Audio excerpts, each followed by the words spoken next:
Something about the food people eat today feels different. Most people notice it in small ways before they can explain it clearly. Energy does not hold as long as it used to. Hunger returns sooner than expected. Digestion feels less stable even when nothing obvious has changed in daily routine. And when people try to explain it, the explanation usually lands at the individual level. Poor choices, lack of discipline, not paying close enough attention. That framing makes sense for an individual, but it stops making sense when the same outcomes appear across tens of millions of people at the same time. According to the CDC, more than 70% of adults in the United States are now overweight or obese. A significant portion of the population is already dealing with early metabolic dysfunction. National dietary data shows that more than half of daily calorie intake comes from ultra-processed food. These are not isolated patterns. When the same physiological outcomes emerge simultaneously across an entire population, it suggests the environment that population is eating within has changed, not just the choices individuals are making inside it. Over the past several decades, the American food system has undergone structural changes at every level, not just in ingredients, but in how food is produced, stored, transported, and regulated. Many of these changes were designed to improve efficiency, extend shelf life, and support large-scale distribution. Those goals were achieved, but they also changed how food behaves and how the human body responds to it. When you start to look at the system itself, the patterns that seem confusing at the individual level begin to follow a more consistent logic. That is what this video is about. Part 1. Food is no longer optimized for your body. Start with something most people have seen but rarely examine closely. Bread. A simple loaf made from flour, water, and yeast does not last long. Within a few days, it dries out. Shortly after, mold begins to form. That process is not a failure of the food. It is how organic material behaves when exposed to air, moisture, and microbial life. It is biological feedback working exactly as it should, indicating that the food has reached the end of its useful life. Now compare that to what is commonly sold in large supermarkets today. Many commercial loaves can sit on the counter for 1 to 2 weeks, sometimes longer, without visible spoilage. The texture remains soft. Mold does not appear at the same rate. According to FDA food ingredient documentation, compounds such as calcium propionate are widely used in baked goods specifically to inhibit mold growth. From a manufacturing perspective, this is a practical solution. Bread needs to survive transportation across long distances, storage in distribution centers, and extended time on store shelves. But when that happens, the function of the product changes. Spoilage used to act as a signal. It told you the food had crossed a threshold. When that signal is delayed or suppressed, the product becomes more stable, but it also moves further from the natural breakdown processes that the human digestive system has adapted to over long periods of time. The same pattern appears in produce. Apples are often stored using controlled atmosphere systems that reduce oxygen levels and slow metabolic activity. Under these conditions, certain varieties can be held for several months before reaching the consumer. By the time they are purchased, they may still look fresh, but their biological timeline has already been extended well beyond what would occur outside of storage. None of this automatically makes the food harmful, but it represents a shift in priorities. Food is no longer optimized primarily for biological interaction with the human body. It is optimized for stability across a supply chain, and that shift sets the foundation for many of the changes that follow. Part 2. Your body's feedback system is being outpaced. One of the reasons these changes are difficult to recognize is that the human body does not respond to food in a clear or immediate way. The feedback exists, but it is delayed and often indirect. Blood sugar levels rise and fall over several hours. Hormonal responses related to hunger and satiety take time to adjust. Low-grade inflammation, when it occurs, does not appear instantly. Digestive discomfort can show up the next morning or a full day later. When a response happens 12 or 24 hours after eating, most people do not connect it to a specific food. They explain it using more visible factors: poor sleep, stress, a busy schedule. Those explanations are not wrong, but they are often incomplete. Ultra-processed food makes this harder because it is designed to produce no strong negative feedback at the moment of consumption. The effects are more gradual and more diffuse. The food is engineered to be immediately rewarding, consistent flavor, easy to consume, satisfying in the short term. It does not produce discomfort right away. The body continues to react, but the reaction is spread out over time in ways that are too subtle and too delayed to clearly guide behavior. Over time, this creates a consistent pattern of misattribution. People experience fatigue, bloating, or unstable energy, but they do not link those symptoms to what they are eating every single day. The signal is present. It is just no longer clear enough to guide behavior in the way physical feedback is supposed to. And when feedback stops functioning as a reliable guide, the environment that is producing those signals becomes much harder to identify and address. Part 3. Speed changed. What food actually delivers. Another shift is less visible but equally significant. It has to do with how quickly food is now produced. The average commercial chicken in the United States reaches market weight in a little over 6 weeks. According to data from the National Chicken Council, that same process took significantly longer in the mid-20th century. The animal itself did not naturally evolve to grow at that rate. The change came from selective breeding, controlled feeding systems, and tightly managed environments designed to maximize output speed. From an efficiency standpoint, this works. More meat can be produced in less time at lower cost. But faster growth changes more than just production volume. It affects tissue structure, fat distribution, and the overall composition of the meat. Conditions such as woody breast, where muscle fibers develop with abnormal density due to rapid growth, are a direct result of optimizing for speed rather than natural development. The same pattern appears in plant agriculture. Research published in the Journal of the American College of Nutrition compared nutrient levels in crops over several decades and found measurable declines in key nutrients, including iron, calcium, and vitamin C. One explanation researchers have proposed is a trade-off between yield and nutrient density. As crops are bred to grow faster and produce more volume, they may accumulate fewer minerals over a shorter growth cycle. A tomato today looks like a tomato from 50 years ago. The calorie content is similar, but the internal composition can be meaningfully different. Speed increases output. That part is clear. What is less obvious is that increasing speed can also change what the food actually delivers at a biological level. And when that happens across an entire food system, it affects not just individual products, but the nutritional baseline that hundreds of millions of people rely on every day. The soil. Underneath everything. To understand why nutrient levels may be declining, it helps to look one level deeper. Soil is not just a surface to grow crops on. It is a complex biological system made up of minerals, microorganisms, fungi, and organic matter. Over time, this system builds structure and fertility through natural cycles. When those cycles are stable, crops are able to absorb a wide range of nutrients during their growth. Modern agricultural systems are not designed around long recovery cycles. Large-scale farming often relies on monoculture, the same crop grown repeatedly on the same land.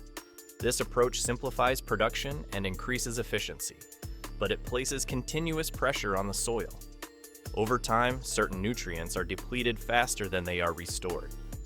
According to the Food and Agriculture Organization, a significant portion of global soil is now considered degraded to some degree. Synthetic fertilizers are widely used to compensate, and they are effective at delivering key nutrients such as nitrogen, phosphorus, and potassium that support plant growth and yield. But they do not fully replace the broader range of trace minerals and the complex biological interactions found in healthy soil ecosystems that developed over very long periods of time. As a result, crops can continue to grow at scale and produce visually normal, abundant yields. but the nutritional profile of what those crops contain can shift in ways that are not captured by looking at the produce itself. The food looks fresh, consistent, and available in the same quantities it always has, but the underlying biological system that determines what those foods actually contain has been quietly altered. Part 5. Ultra-processed food is now the majority based on national dietary surveys. More than half of daily calorie intake in the United States now comes from ultra-processed products. This is not a small segment of the diet. It is the majority. Ultra-processed food is not simply food that has been cooked or preserved. It refers to formulations built from refined ingredients, additives, and industrial techniques designed to create highly consistent and immediately palatable products. The goal is not just preservation, it is optimization. Flavor is engineered to be appealing. Texture is standardized. Shelf life is extended. Products are designed to be convenient, portable, and predictable across large distribution systems. From a consumer perspective, this works. The food is accessible, affordable, and easy to consume. But the structure of these products changes how the body responds.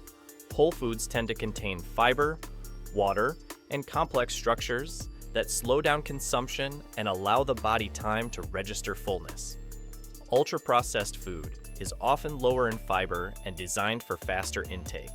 This makes it easier to consume more calories before satiety signals arrive.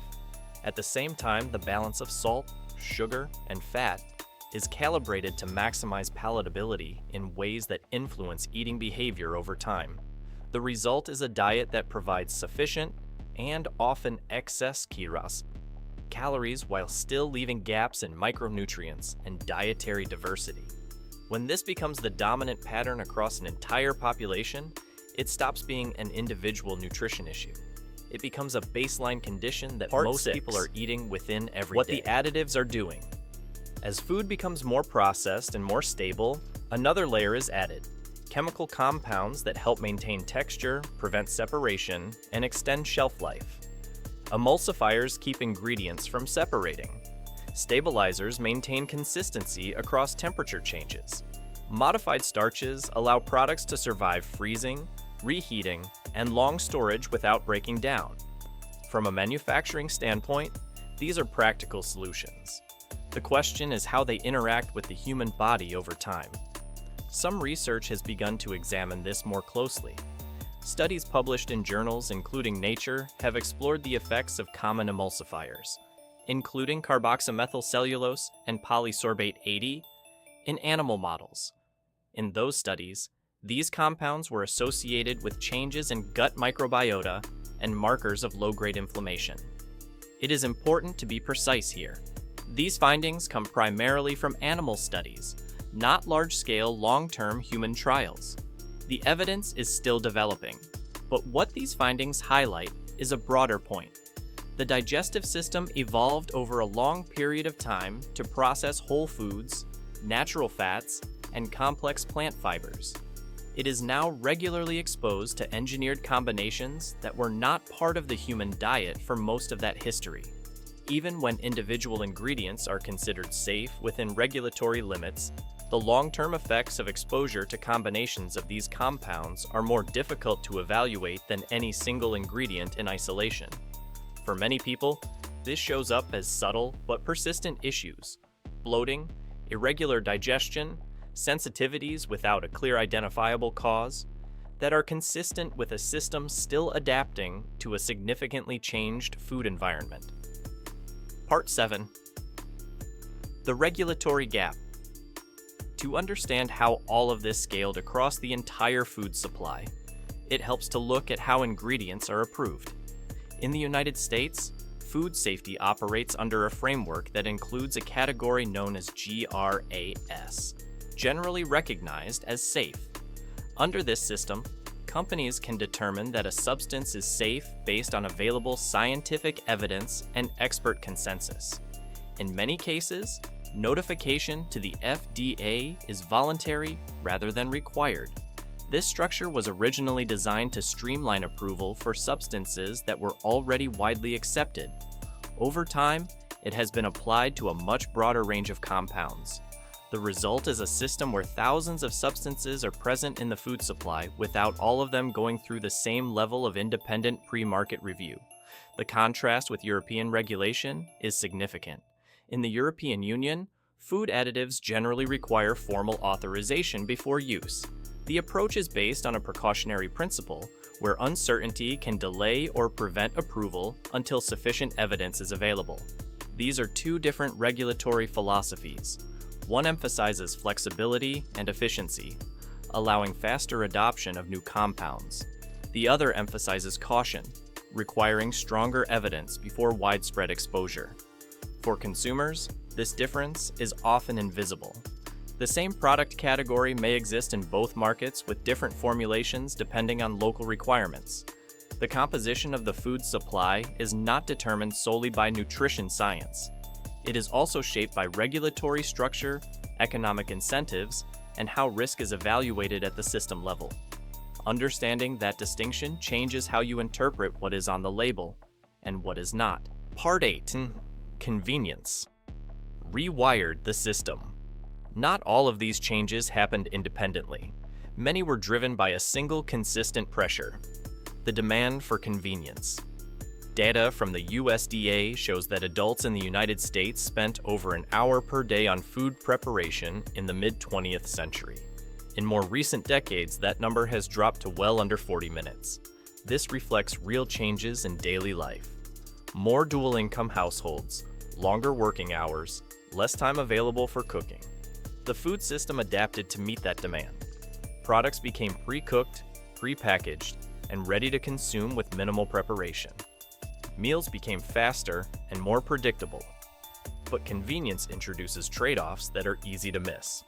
Foods that require time, fermentation, slow cooking, extended preparation processes are harder to scale and less consistent across large production runs. As a result, they are gradually replaced by products that can be standardized and produced efficiently. This leads to simpler food structures, reduced fiber complexity, and ingredients specifically designed to survive storage, reheating, and transport without significant change in appearance or texture. The diversity that once came naturally from home cooking, seasonal variation, and preparation methods that take time is compressed into a narrower and more uniform set of options. Most people are not actively choosing this trade-off. It emerges from the interaction between limited time and the options available within that constraint.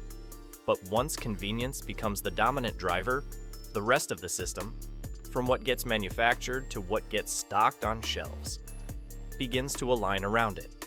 And the cumulative effect on the structure and diversity of the average diet becomes significant across years and decades, even though no single meal feels like a meaningful departure from normal. Conclusion. Food is more available today than at any point in history. Production is faster, distribution is more efficient, calories are abundant and affordable. From a system perspective, those are clear and significant achievements. But the same system is now operating under a different set of priorities than it did several decades ago. Stability, scalability, and convenience have become the dominant design principles. In the process, the structure and behavior of food have shifted in ways that are not always visible on a label or noticeable in a single meal, but that consistently affect how the body responds across weeks, months, and years of daily exposure. Individual choices still matter. What you eat, how much you prepare at home, which products you select, all of that has real and measurable consequences. But those choices are now being made within an environment that has changed at multiple levels simultaneously. In the soil, in how quickly animals and plants grow, in how food is processed and preserved, in what compounds are permitted in the supply chain, and in how the entire system is regulated and reviewed. Treating every signal the body sends as an isolated personal failure, as evidence of insufficient willpower or discipline, misses the larger structural context those signals are occurring within. The context matters. and most people have never been shown what that context actually looks like. Understanding the structure does not provide a single clear solution. It does not immediately resolve every question about what to eat or how to eat differently, but it does change how you interpret what you experience. Fatigue after meals, persistent digestive discomfort, energy that does not hold, hunger that returns faster than it should. These are not necessarily signs of individual weakness. They are signals occurring within a food environment that has been structurally altered over decades. Once those patterns are visible at the system level, the signals themselves become easier to read.